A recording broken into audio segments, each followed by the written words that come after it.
Hello friends, आज हम बात करेंगे ट्राइग्लिसराइड की।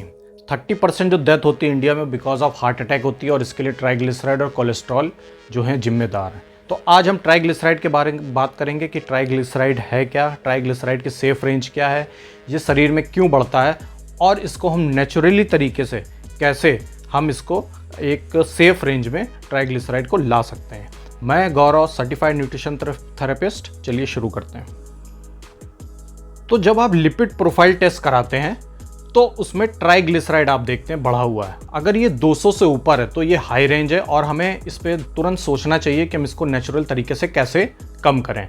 ट्राइग्लिसराइड क्या होता है अब इसको समझ लेते हैं। ट्राइग्लिसराइड एक तरीके का फैट होता है जो कि ब्लड में पाया जाता है। ये एक्चुअली बॉडी में ट्राइग्लिसराइड आता कैसे है, ये जो हम ऑयल खाते हैं ये हमारी बॉडी में जा कर के ट्राइग्लिसराइड में चेंज हो जाता है, या जो हम शुगर खाते हैं या कार्बोहाइड्रेट्स खाते हैं ये बॉडी में जाके एनर्जी में चेंज होता है। जितना पोर्शन एनर्जी में चेंज होता है और बॉडी उसको यूज़ कर लेती है वो तो ठीक है, और जितना बच जाता है वो ट्राइग्लिसराइड में चेंज होकर के बॉडी में रिस्टोर हो जाता है। लेकिन अगर ये सेफ रेंज में है तो बॉडी के लिए अच्छा है। बॉडी जब भी एनर्जी की ज़रूरत होती है तो इसी ट्राइग्लिसराइड को एनर्जी में चेंज कर लेती है। लेकिन जब ये हाई क्वांटिटी में होता है तो ये बॉडी में जा कर के ब्लॉकेज करता है और कई सारी बीमारियों को बढ़ाता है। तो अगर ट्राइग्लिसराइड बढ़ा हुआ है तो उसके कारण ब्लॉकेज होगा, हार्ट अटैक की प्रॉब्लम हो सकती है, बीपी और शुगर की प्रॉब्लम हो सकती है। तो जब भी हमें पता चले कि हमारा ट्राइग्लिसराइड बढ़ा हुआ है तो हमें इसको नेचुरल तरीके से कैसे कम करना है, हमें इस पर लग जाना चाहिए। तो अब हम जानेंगे कि बढ़े हुए ट्राइग्लिसराइड को नेचुरल तरीके से कैसे कम किया जाता है। सबसे पहला तरीका एक्सरसाइज। रोज 30 मिनट, हफ्ते में कम से कम 5 दिन तो आपको मॉडरेट लेवल की एक्सरसाइज ज़रूर करनी चाहिए। मॉडरेट लेवल का मतलब है कि आपके शरीर से पसीना निकलना चाहिए और आपकी शरीर की धड़कन है, दिल की धड़कन है, वो बढ़नी चाहिए। ऐसा आपको 30 मिनट रोज़ 7 दिन कर सकते हैं, हफ्ते में तो करिए, नहीं तो एटलीस्ट 5 दिन तो ज़रूर करना चाहिए। हाँ, जिनको हार्ट की प्रॉब्लम ऑलरेडी है उनको एक्सरसाइज और ये वॉक जो है वो धीरे करना चाहिए। लेकिन जो स्वस्थ हैं, जिनका सिर्फ ट्राइग्लिसराइड अभी बढ़ा हुआ है, उनको तो मॉडरेट एक्सरसाइज करनी चाहिए, जिसमें रनिंग भी हो सकती है, जिसमें और भी कई सारी एक्सरसाइज हो सकती हैं। और वो आपको इतना करना है कि आपके शरीर से पसीना निकले और आपका जो है वो धड़कनें जो हैं तेज़ हो जाएं। ऐसा आप 30 मिनट करना है। उसके अलावा दूसरी चीज़ है वेट लॉस आपको करना है। ऐसा देखा गया है कि अगर आपका शरीर में ट्राइग्लिसराइड बढ़ा है तो आपका वेट भी बढ़ा होगा या आपके पेट के आसपास चर्बी जमा होगी। तो उसके लिए आप अपना वेट लॉस करें।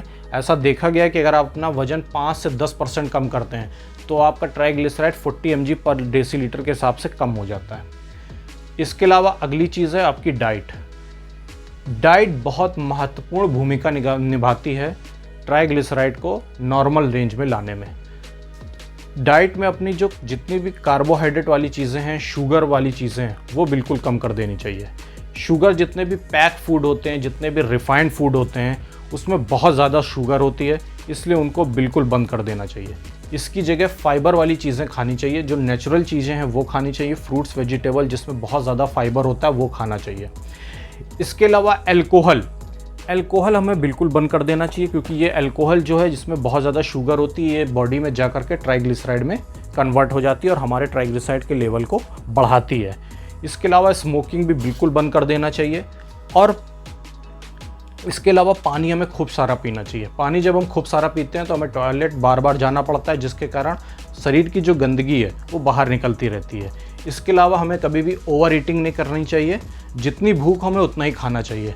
जब 4 रोटी की भूख हो तो हमें 3.5 रोटी खाकर ही उठ जाना चाहिए। अगर हम ऐसा करेंगे तो हमारा ट्राइग्लिसराइड नहीं बढ़ेगा। इसके अलावा हमें ये देखना चाहिए कि हम जो रात का भोजन है वो शाम को 7 बजे से पहले कर लें, यानी सूर्यास्त से पहले कर लें, ताकि उसके बाद हम भोजन ना करें, क्योंकि हमारी पेट की जो जठर अग्नि है वो धीमी और मंद पड़ जाती है, जिसके कारण हमारा भोजन जो है आसानी से नहीं पचता है। अगर हम ऐसा नियम फॉलो करते हैं तो जो भी हम भोजन करेंगे वो अच्छे से पचेगा और एनर्जी में कन्वर्ट होगा और हम उसको अच्छे से यूज़ कर पाएंगे और वो ट्राइग्लिसराइड में नहीं चेंज होगा। तो ये सारे तरीके थे अपने ट्राइग्लिसराइड को एक नॉर्मल रेंज में लाने के, जो कि कितने सरल हैं और नेचुरल तरीके से हम इसको आराम से पहले दिन से हम अगर इसको फॉलो करेंगे तो हमें असर दिखना शुरू हो जाएगा और विदिन अ मंथ हमारा ट्राइग्लिसराइड नॉर्मल रेंज में आ सकता है अगर हम इसको स्ट्रिक्टली फॉलो करें। तो अगर आपको ये वीडियो अच्छा लगा हो तो ज़्यादा से ज़्यादा लोगों में शेयर करें, इसको लाइक करें और चैनल को सब्सक्राइब कर लें और बेल आइकन दबा लें ताकि मेरी नेक्स्ट वीडियो की नोटिफिकेशन आपको मिलती रहे। Thank you.